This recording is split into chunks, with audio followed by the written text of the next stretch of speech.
मन की बात के 2 संस्करणों का विमोचन। राजधानी भोपाल में शनिवार को कुशाभाऊ ठाकरे सभागार में प्रधानमंत्री नरेंद्र मोदी के मन की बात कार्यक्रम के प्रथम व द्वितीय संस्करण का अनावरण कार्यक्रम को संबोधित करते हुए सूचना और प्रसारण मंत्री अनुराग ठाकुर ने कांग्रेस को आड़े हाथ लिया। इसके साथ ही केंद्र की मोदी सरकार की उपलब्धियों को विस्तार से बताया।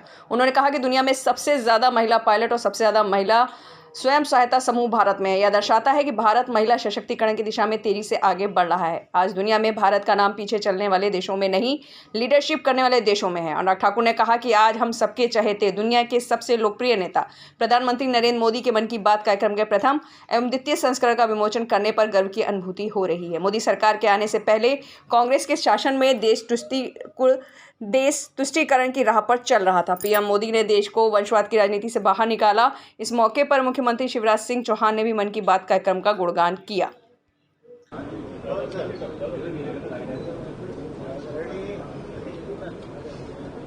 प्रधानमंत्री नरेंद्र मोदी जी के भाषणों का संकलन करके 2 पुस्तकें निकाली गई, सबका साथ, सबका विकास, सबका विश्वास। और ये सन 2020, 2021 और 2021-2022 इन 2 वर्षों की प्रधानमंत्री की दूसरी पारी की शुरुआत के बाद जो भाषण दिए गए उनमें से चुने गए एक खंड में 86 और दूसरे में 80 भाषण लिए गए हैं। महिला नेतृत्व विकास से लेकर युवाओं के सामर्थ्य और देश के अन्य ऐसे विषयों पर कोविड प्रबंधन से लेकर भारत को नई ऊंचाइयों पर ले जाना, छोटा किसान देश की शान, इन सब सब्जेक्ट पे जो प्रधानमंत्री जी ने उस समय कहा और उस समय जो कहते थे तब तो कांग्रेस आलोचना करती थी, विपक्ष आलोचना करता था, लेकिन हमने देखा कितने कम समय के अंदर उसको लागू भी किया, सफल भी किया। कोविड के समय वो भारत की वैक्सीन पर प्रश्न चिन्ह खड़ा करते थे। 220 करोड़ वैक्सीन बनी भी और मुफ्त में लगी भी। 160 देशों को वैक्सीन मैत्री के माध्यम से दवाई और वैक्सीन दिलाई भी गई। और न्यू वर्ल्ड ऑर्डर की मैं बात करूं पोस्ट कोविड, तो उसमें भारत की एक नई पोजीशन बन रही है। ये जियो पॉलिटिकल इक्वेशन जो है वो भारत को एक नई ऊंचाइयों पर ला रहा है और G20 की अध्यक्षता के कारण भारत को एक नई पहचान, भारत की कला, संस्कृति, साहित्य और सामर्थ्य, इस सब को हम दुनिया भर में दिखा पा रहे हैं। मध्य प्रदेश के राजधानी भोपाल में माननीय शिवराज सिंह चौहान जी ने इन दोनों पुस्तकों का विमोचन किया है और ये देश में मध्य प्रदेश को चुना गया भोपाल को इसके विमोचन करने के लिए। मैं माननीय शिवराज जी का धन्यवाद करता हूं समय देने के लिए।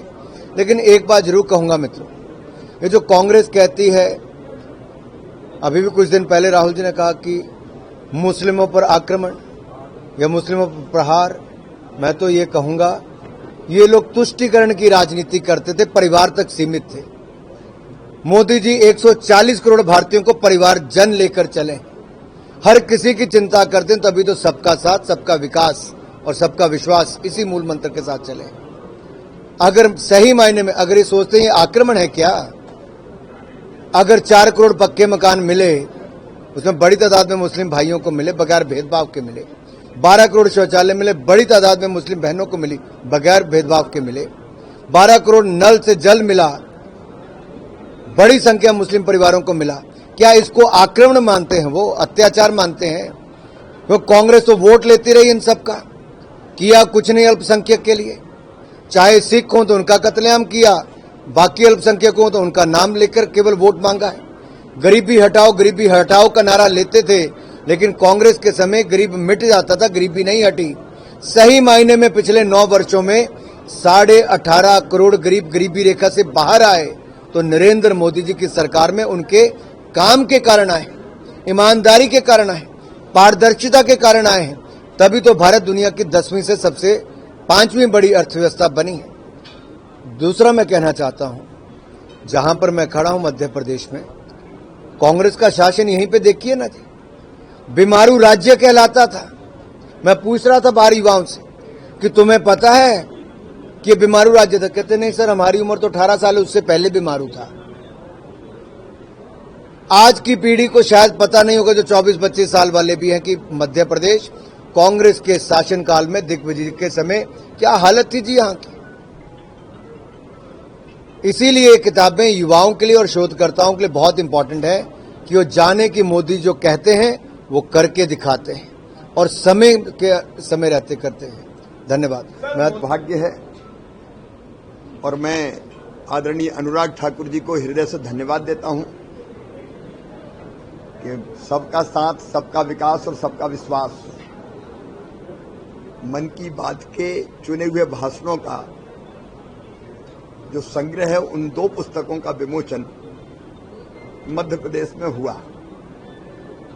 एक जमाना था जब कांग्रेस का राज था। भारत में भी लोग कहते थे और दुनिया भी कहती थी भारत में कुछ नहीं हो सकता, भारत कुछ नहीं कर सकता। इन 9 साल में प्रधानमंत्री जी ने देश बदल दिया। अब दुनिया कहती है भारत ही कर सकता है। ये सोच में क्रांतिकारी बदलाव आया है। मोदी जी विजनरी लीडर हैं, मिशनरी लीडर हैं। वो देश प्रथम ये तो कहते ही हैं और करते भी हैं, लेकिन दुनिया के भलाई के बारे में भी सोचते हैं। सबका समावेश करके सबको साथ लेके चलते हैं। और जैसा अनुराग जी ने कहा, तुष्टीकरण नहीं, सबको न्याय। इन पुस्तकों को पढ़ने से हमको एक नई प्रेरणा मिलती है, नई दिशा मिलती है। कई ऐसे भाई बहन हैं जिन्होंने अपना जीवन झोंक के बहुत बेहतर काम किसी क्षेत्र में किया है। उस काम को भी लोगों को सामने लाने का काम प्रधानमंत्री जी करते हैं और नई प्रेरणा देते हैं। इन पुस्तकों को पढ़ने से एक नई ऊर्जा का संचार भी होता है। मैं एक बार फिर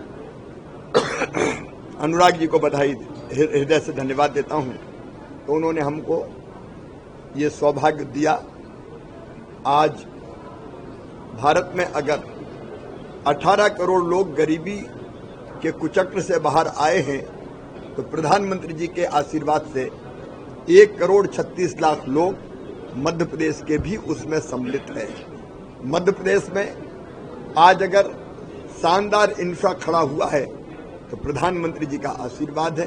सिंचाई की सुविधाएं हो, सड़कों का जाल हो, पीने के पानी का मिशन हो, जल जीवन मिशन। मन में तकलीफ तब जरूर होती कि 1.25 साल में कांग्रेस और कमलनाथ जी ने जल जीवन मिशन को मध्य प्रदेश की धरती पर शुरू ही नहीं किया।